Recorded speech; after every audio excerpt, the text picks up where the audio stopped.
Hello, everybody. Welcome back to another video here on Josh Does Movies. And it's Wednesday for me, which means we are continuing our countdown show. Last week, we started out with the six Marvel shows that have gone through, and we're going to continue with the MCU Marvel Studios Cinematic Universe with the movies. Now, I'm going to break this up into 4 weeks total. Today, we're going to go through movies 28 all the way down to 20. Next week, we're going to go through movies 19 all the way down to 11. And then the following 2 weeks, we'll do 10 through 6 and then 5 through 1 as I go through. And with this ranking show, taking the easiest thing out there to rank, I feel, the Marvel Cinematic Universe.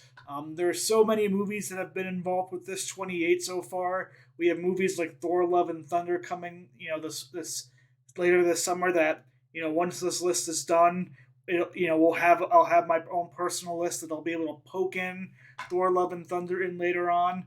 But yeah, here we are. We're excited to see what is my rankings of the MCU movies. I thought about making this one big video, but a lot of these movies are things I would never have talked about on this channel unless I made a list something like this. And while there may be some that, over time that I will recover, I mean, I know Doctor Strange and the Multiverse of Madness was a movie that I just covered in a review a few weeks ago. We're going to be seeing some of those movies as they come in through summer and talk about certain things. So for refreshers for people, you can go back and watch my TV show rankings, 6 through 1 last week. I know whenever you make Marvel lists, there's going to be surprises on what's going to be the lowest of the lows, and people have their favorites and have their differences of opinion. So if you see any here that you're thinking I put way too low and you have higher up, please leave a comment in the section below. Please leave a like if you do agree with some of the stuff I say, and put down kind of your list of 20 through 28 that so far in the comments down below if you'd like. If you even have your own personal MCU list, and yeah, let's get into this. We'll start out here. I think a lot of people are going to have this movie as their lowest ranked MCU film to date, and that is going to be Thor: The Dark World. This Thor movie has some positive points. I think this is one of Loki's first standing out moments, but after he had standing out in Avengers, but he kind of was a bland villain in Avengers in my eyes, and we'll go more in that later in future weeks, or even maybe even later in this video. Into how I feel about Loki and the Avengers. And we know from my TV show rankings, if you go and see, I have pretty high praise about Loki in his TV show, but Thor: The Dark World just has a really bland villain with the elves. They try to be super scientific and interesting with the parallel convergences, but a lot of this movie doesn't work the best as it could. There's very, very little Idris Elba. Um, Again, the connection between Chris Hemsworth and Natalie Portman wasn't truly there. Anthony Hopkins wasn't giving his best performance as we've seen in a lot of his movies in the past. And even though Tom Hiddleston is fun, and is probably the first sign that we see a positive Loki, he isn't as much to save this movie overall of a very bland, boring movie with a very boring villain. And if anything, it's going to be remembered for its post-credit scene, the tease, the Guardians of the Galaxy, and really the first confirmation of Infinity Stones in the MCU as a whole. There isn't much else to say about Thor: The Dark World, and the little kind of intern love romance we had with Jane Foster's aid and some of that stuff, and the Peter, it just wasn't the best movie overall. Still, something I put it on and I don't get upset by it too much, but definitely has the most bland and uninteresting plot of the rest. Especially for a character like Thor, who I think as years have gone on, he's only gotten better and better as a character. Both, and we'll go through that in the list and talk about the evolution of Thor in other movies. Number 27, Iron Man 2 is my second lowest Marvel movie of to date. This honestly was a fight for Thor: The Dark World of who was going to take the last spot. I think Iron Man 2 is a movie that we remember way too positively, for a few different reasons, because it came off of Iron Man 1. Um, But Mickey Rourke's villain here was very bland, very very two dimensional. We didn't get enough into his story to really buy him as a villain, and obviously with him dying at the end of the movie, um, it didn't work great. Justin Hammer was just a non-essential character for a lot of the movie. He played a really stupid, smart CEO person, which I think for Justin Hammer and any other movies going forward, I just personally think that there is a wasn't portrayed very well. Scarlett Johansson comes in kind of as a background as their introduction as Black Widow, but again, there wasn't really too much going on there. Tony's fighting with Rhodey, who trying to get control of the Iron Man suit by the U.S. government, um, and his on and off type relationship idea with Pepper Potts. Um, Again, this movie has some positive points, but a lot of this movie just kind of struggles and meanders, and doesn't try anything too new and too exciting from the first Iron Man movie. I think Stark Tech, Stark having his, expo per se was kind of cool, but we didn't get much further beyond that. And we see Iron Patriot and stuff like that coming through, and it just was a little bit of a mess of a movie. Again, Justin Hammer was just too twirly, ha ha ha of a villain, something that we see go kind of away eventually with the MCU. But looking at the beginning parts in some of these first movies, they have some pretty, easy basic villains that weren't too exciting or too appealing overall. And I think Iron Man 2, for me, is one when I go back and like, this was not as good as I remember it. Like, they're lucky Iron Man 1 was such a positively good movie. And I'll be a spoiler here, it's not going to be on today's video. Iron Man's not going to be 20 through 28. It's going to be pretty high up on my listing. But Iron Man 2 just definitely suffers from a very bland villain, not really going enough into Tony Stark and his personal flaws. He kind of acts as if he's a know it all, and he gets away with a lot of stuff when again, it makes the movie rewatchable factor just a little bit lower in my eyes. Now, 26 is my first movie ranked low of a new Marvel movie, and that's Black Widow. I love David Harbour in this movie. I think Florence Pugh is a standout as Yelena Belova, but for Black Widow coming off of Avengers Endgame and stuff like that and trying to give her her own story, this movie, in my eyes, massively failed. I think the villain again. This goes back to a very cartoonish style villain when it comes to the runner of the Red Room. Um, the ultimate bad guy of the Black Widow program, I think was very two dimensional, was very boring per se. And Taskmaster had a little twist to them, but Taskmaster I don't think was handled very properly. We didn't get enough action scenes with Taskmaster or either Black Widow into a fight. I think it went way over the top in the very end.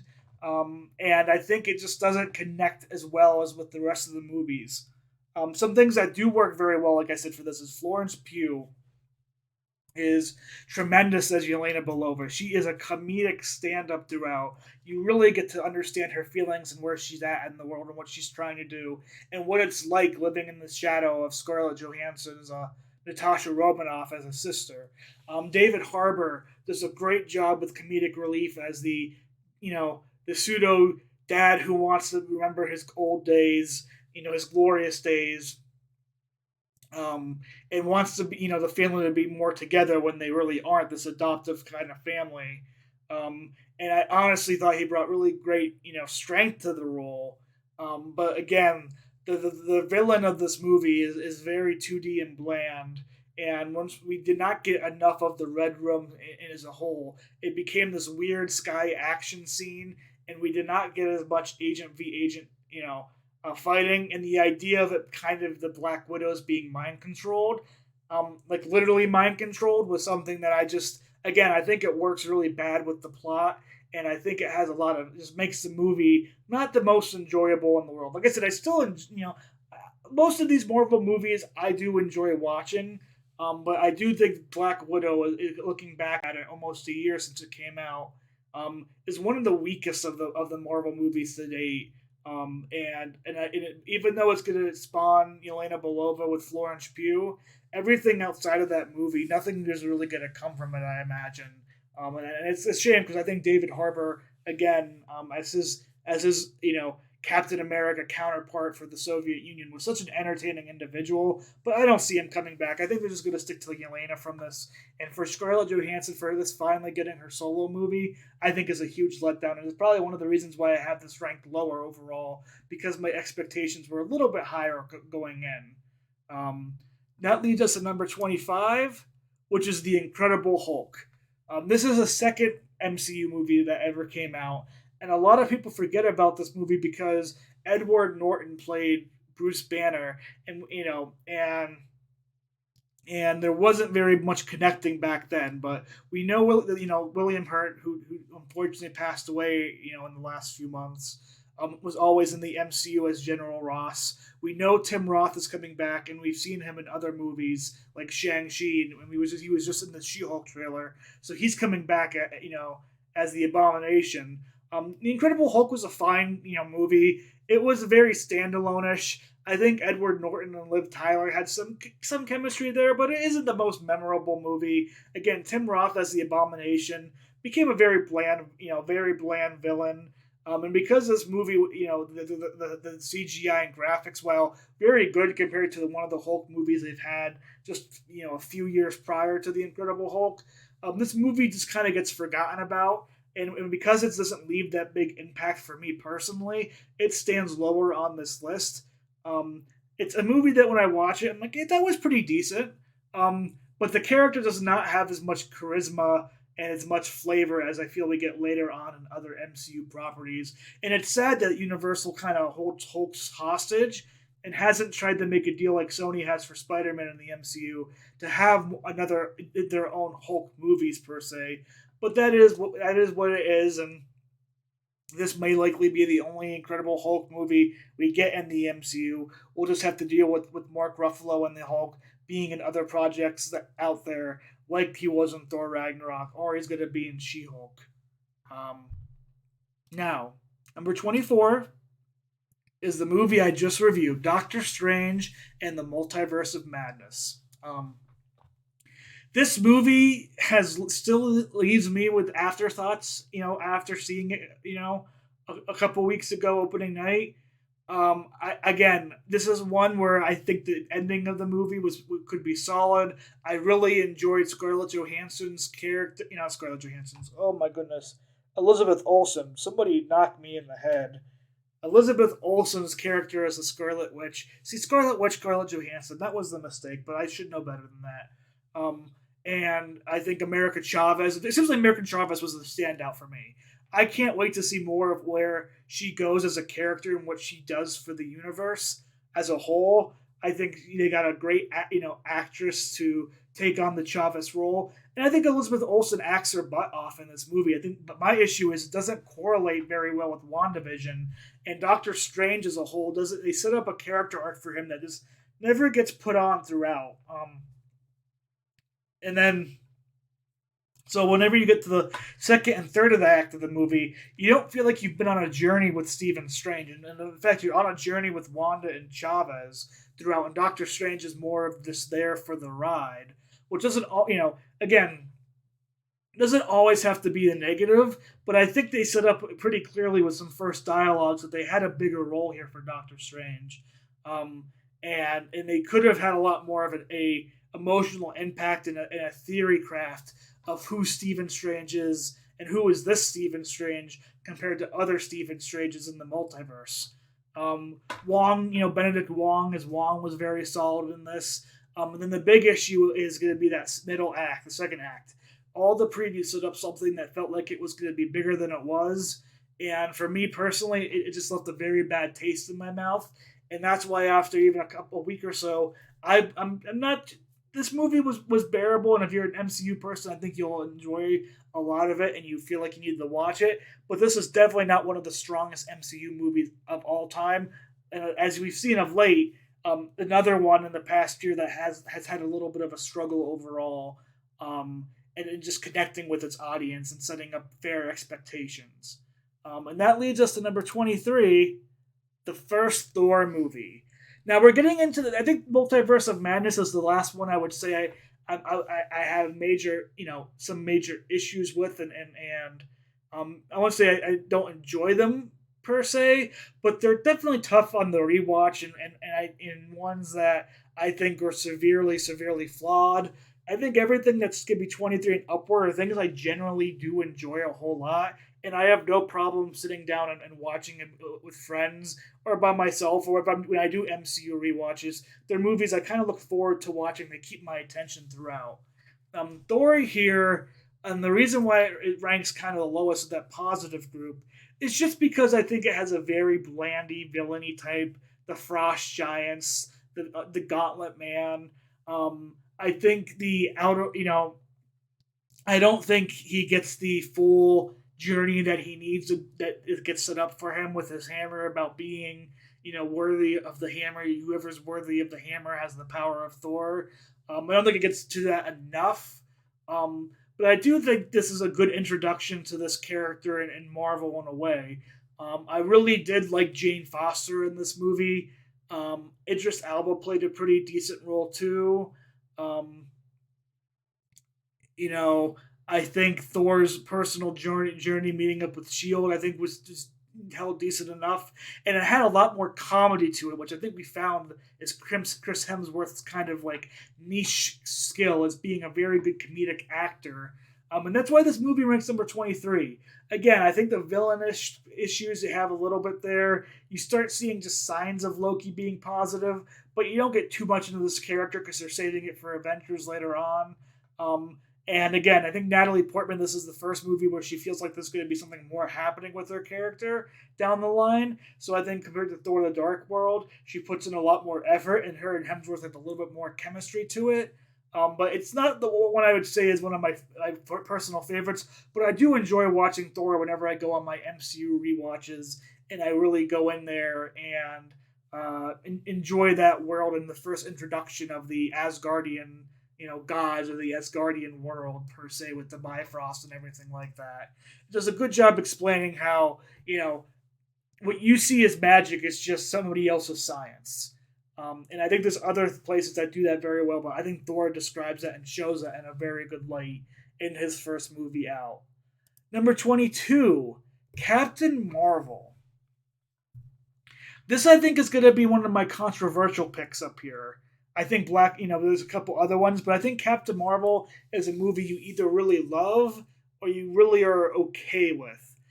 I do enjoy Brie Larson in the role per se, and I do really enjoy Ben Mendelsohn as the Skrull leader throughout in a lot of different ways. And I think his comedy is a huge refresher in the second half of the movie.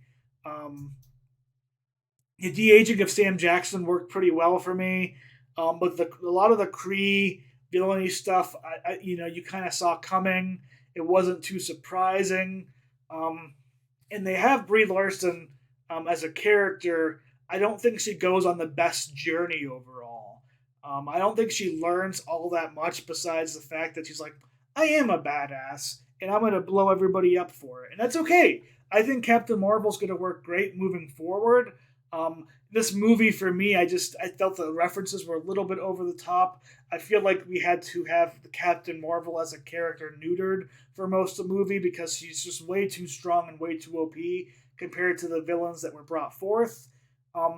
And while I enjoyed Samuel L. Jackson as a younger Nick Fury in this movie, I do think it walked back a little bit of the Nick Fury that we've seen in all the other Marvel movies overall. Again, this was a very enjoyable movie. I do enjoy watching it. Like I said, I really like Sam Jackson and Ben Mendelsohn in this movie. I think Brie Larson, in a lot of parts, gives a lot of flavor and spark to the role.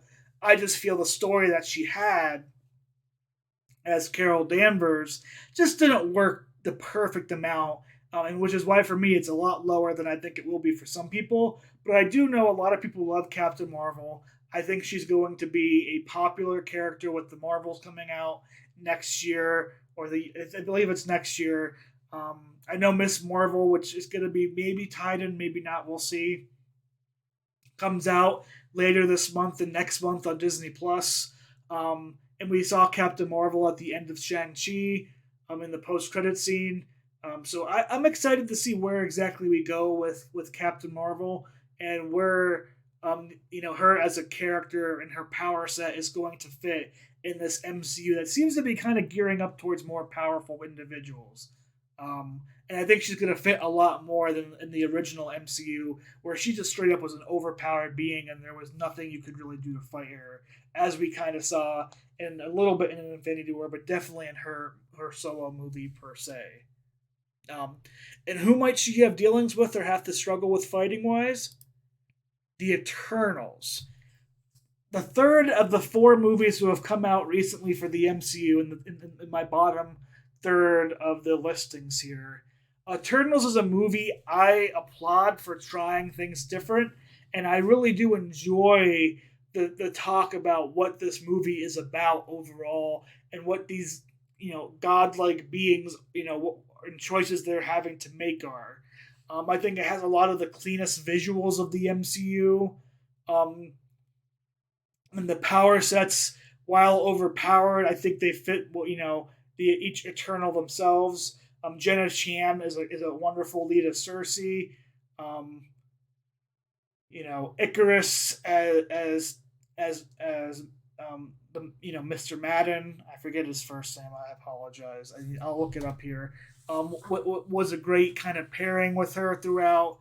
Angelina Jolie as Athena. I thought her story arc went pretty well.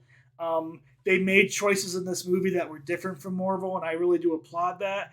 But this movie, I feel, just hadn't. It should have been a TV series. I think the Eternals would have been a great 6 to 8 part TV show, and it really would have, been able for you to flesh out each character and really build up the world and their experiences from the beginning of when they arrived on Earth to where we are at the end of the movie.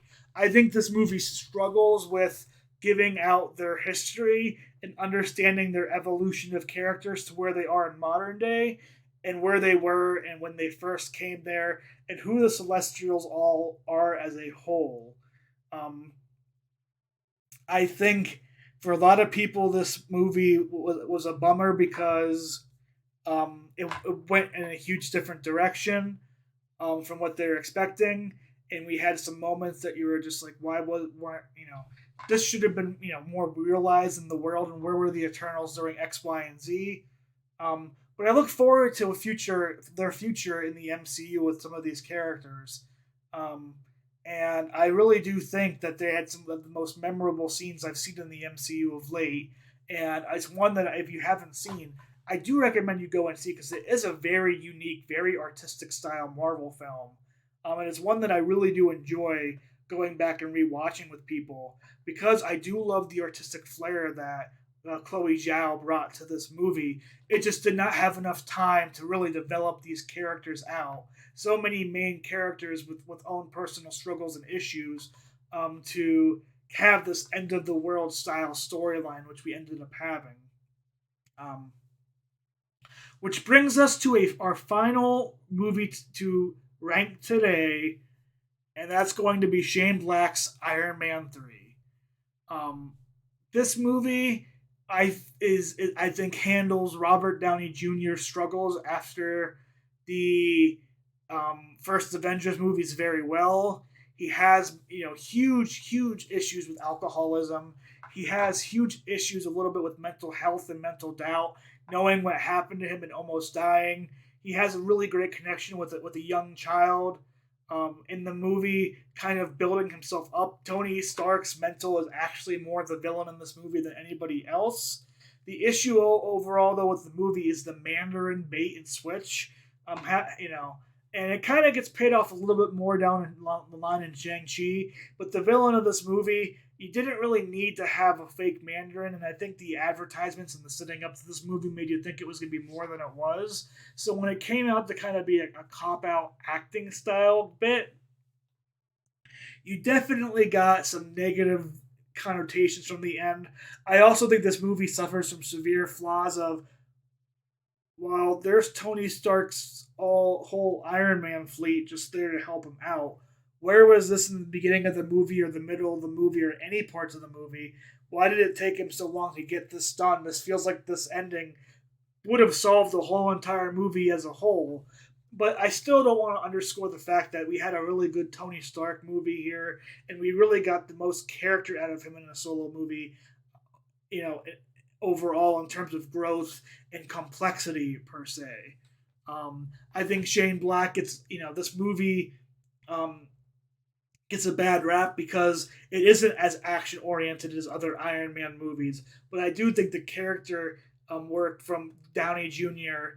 and the exploration of what Tony Stark's mental was like, the middle chunk of the movie after the Avengers, the Avengers movie, I think, which is very well done, and I think it's a very good character piece. Like I said, my only issue with this movie is the ending kind of makes you feel like, well, why wasn't the beginning part of the movie using the ending part? Why did all these things come at the end? Ooh, bad yawn, bad yawn. Why did all these things come at the end when they would have been the solution throughout the whole entire movie? But that's neither here or there. That's just nitpicking. But it's a pretty enjoyable movie. But that's where I'm going to leave off my top 20 lists for this week. Um, the Marvel MCU rankings.